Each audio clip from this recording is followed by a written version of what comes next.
Iran America Israel ನಡುವೆ ಯುದ್ಧ ದಿನದಿಂದ ದಿನಕ್ಕೆ ಹೆಚ್ಚಾಗ್ತಾನೆ ಇದೆ. ಇದರ ನಡುವೆ ಇರಾನ್ನ ಸಂಸ್ಕೃತ ಯುರೇನಿಯಂ ಕೈವಶ ಮಾಡಿಕೊಳ್ಳೋದಕ್ಕೆ ಅಮೆರಿಕ ರೋಚಕ ಪ್ಲಾನ್ ಮಾಡಿಕೊಂಡಿದೆ. ಇರಾನ್ ನೆಲಕ್ಕೆ ಅಮೆರಿಕ ಸೈನಿಕರನ್ನ ಇಳಿಸಿ ಯುರೇನಿಯಂ ಕೈವಶ ಮಾಡಿಕೊಳ್ಳೋದಕ್ಕೆ ತಂತ್ರ ಮಾಡ್ತಿದೆ ಅಂತ ಹೇಳಲಾಗ್ತಿದೆ. ಇರಾನ್ ಇಂಧನ ಸಾಮ್ರಾಜ್ಯದ ಹೆಡ್ ಆಫೀಸ್ ಎಂದೇ ಹೆಸರಾದ ಕರ್ಗ್ ದ್ವೀಪದ ಕೈವಶಕ್ಕೆ ತಂತ್ರ ಹೂಡ್ತಿದ್ದು, ಸಂಧಾನ ಮಾತುಕತೆಗೆ ಇರಾನ್ ಒಪ್ಪದೇ ಹೋದ್ರೆ ಅಮೆರಿಕ ಸೈನಿಕರು ಇರಾನ್ಗೆ ಇಳಿಯೋದಕ್ಕೆ ರೆಡಿ ಆಗಿದ್ದಾರೆ. ಇದಕ್ಕಾಗಿ ಮೆಡಿಟೇರಿಯನ್ ಮತ್ತು ಅರಬ್ಬಿ ಸಮುದ್ರದಲ್ಲಿ ಅಮೆರಿಕ ಸೈನ್ಯದ ಜಮಾವಣೆ ಆಗ್ತಾ ಇದ್ದು, ಏರ್ಬೋರ್ನ್ ಸಿಬ್ಬಂದಿ ಮತ್ತು ನೌಕಾದಳ, ವಾಯುದಳ ಮತ್ತು ವಿಶೇಷ ದಳ ನಿಯೋಜಿಸಲಾಗಿದೆ. ಇದರಿಂದ ಪಾಕ್ ಜೊತೆ ಸೇರಿ ಹಿಂದೆಂದಿಗಿಂತಲೂ ಕಂಡು ಕೇಳರಿಯದಷ್ಟು ದೊಡ್ಡ ಮಟ್ಟದ ದಾಳಿಗೆ ಅಮೆರಿಕ ಸಿದ್ಧತೆಯನ್ನ ನಡೆಸ್ತಾ ಇದೆ. ಇದರ ನಡುವೆ ಮತ್ತೊಂದು ಹೇಳಿಕೆ ನೀಡಿರೋ ಟ್ರಂಪ್, ಆದಷ್ಟು ಬೇಗ ಸಂಧಾನ ಮಾಡಿ ಅಂತ ಇರಾನ್ ಬೇಡಿಕೊಳ್ತಾ ಇದೆ. ಇರಾನ್ನ ಸಂಧಾನಕಾರರು ವಿಭಿನ್ನ ರೀತಿಯಲ್ಲಿ ವರ್ತನೆ ಮಾಡ್ತಾ ಇದ್ದಾರೆ. ತುಂಬಾ ತಡವಾಗುವ ಮುನ್ನ ಸಂಧಾನಕ್ಕೆ ಬನ್ನಿ ಎಂದಿದ್ದೇನೆ ಅಂತ ಹೇಳಿದ್ದಾರೆ. ಈಗಿನ ಕಾಲದಲ್ಲಿ ಪ್ರತಿಯೊಬ್ಬರು ಕೆಮಿಕಲ್ ಮಿಶ್ರಣ ಆಹಾರ ತಿಂದು BP ಶುಗರ್ ಬಂತು ಅಂತ ಚಿಂತೆ ಮಾಡ್ತಾರೆ.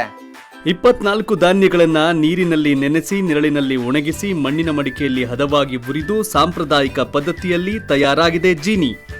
BP ಶುಗರ್ ದೂರ ಆಗ್ಬೇಕು ಅಂದ್ರೆ ಪ್ರತಿದಿನ ಜೀನಿ ಕುಡಿಯಿರಿ.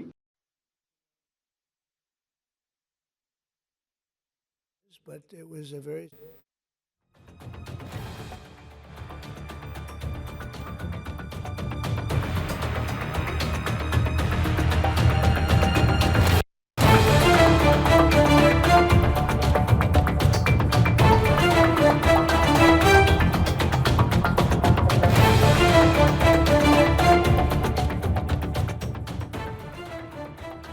ನನಗೆ ಇವತ್ತು ಡೆವಲಪ್ಮೆಂಟ್ಸ್ ಗೊತ್ತಿಲ್ಲ.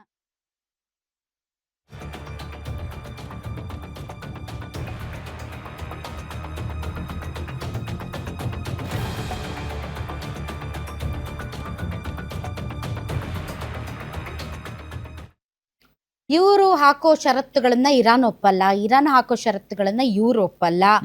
ಸೊ ಷರತ್ತುಗಳು, ಸಂಧಾನ, ಮಾತುಕತೆ ನಡೆಯದೆ ಯುದ್ಧ ನಿಲ್ಲೋದಿಲ್ಲ. ಈಗಲೂ ಟ್ರಂಪ್ ಹೇಳ್ತಾರೆ, ಇರಾನ್ ಒದ್ದಾಡ್ತಾ ಇದೆ, ವಿಲವಿಲ ಅಂತ ಒದ್ದಾಡ್ತಾ ಇದೆ, ಅಂಗಲಾಚಿ ಬೇಡುತ್ತಿದೆ, ಏನಾದ್ರೂ ಒಂದು ಡೀಲ್ ಮಾಡ್ಕೊಂಡು ಇದನ್ನ ಮುಗಿಸೋಣ ಅಂತ ಗೋಗರಿತಾ ಇದೆ ಅಂತ. ಆ ಕಡೆ ನೋಡಿದ್ರೆ ಧಿಮ್ ಧಿಮ್ ಧಿಮ್ ಧಿಮ್ ಅಂತ ಇರಾನ್ ಎಲ್ಲಾ ಕಡೆನೂ ದಾಳಿ ಮಾಡ್ತಾ ಇದೆ. ಬಟ್ ಇವತ್ತು ಕೊಲ್ಲಿ ರಾಷ್ಟ್ರಗಳ ಮೇಲೆ ದಾಳಿ ಮಾಡಿಲ್ಲ, ಅದರ್ವೈಸ್ ಇಸ್ರೇಲ್ ಮೇಲೆ ದಾಳಿ ಮಾಡ್ತಾ ಇದೆ. ಬಟ್ ಏನೋ ಒಂದು ದೊಡ್ಡ ಅನಾಹುತ ಆಗುವಂತಹ ಶಂಕೆ ವ್ಯಕ್ತವಾಗ್ತಾ ಇದೆ. ಯಾಕೆ ಅಂತಂದರೆ, ಈಗ ಅಮೆರಿಕ ಇರಾನ್ನ ಭೂಮಿಯೊಳಕ್ಕೇನೆ ಸೈನಿಕರನ್ನ ನುಗ್ಗಿಸಿ ಹೊಡೆಯುವಂತಹ ದೊಡ್ಡ ಹೆಜ್ಜೆ ಇಡೋದಕ್ಕೆ ಬೇಕಾದಂತ ಪ್ರಿಪರೇಷನ್ಸ್ ಅನ್ನ ಮಾಡ್ಕೊಳ್ತಾ ಇದೆ ಅಂತ. ಸೊ ಹಾಗಾಗಿ ಏನು ಹೇಳಕ್ ಆಗೋದಿಲ್ಲ, ಹೀಗೆ ನಡೆಯುತ್ತೆ ಅಂತ. ಆದಷ್ಟು ಬೇಗ ಸಂಧಾನ ಆದ್ರೆ ಸರಿ, ಆಗ್ಲಿಲ್ಲ ಅಂತಂದ್ರೆ ಈ ಯುದ್ಧ ಇನ್ನೂ ಮುಂದುವರಿಯುವಂತ ಸಾಧ್ಯತೆ ಇದೆ.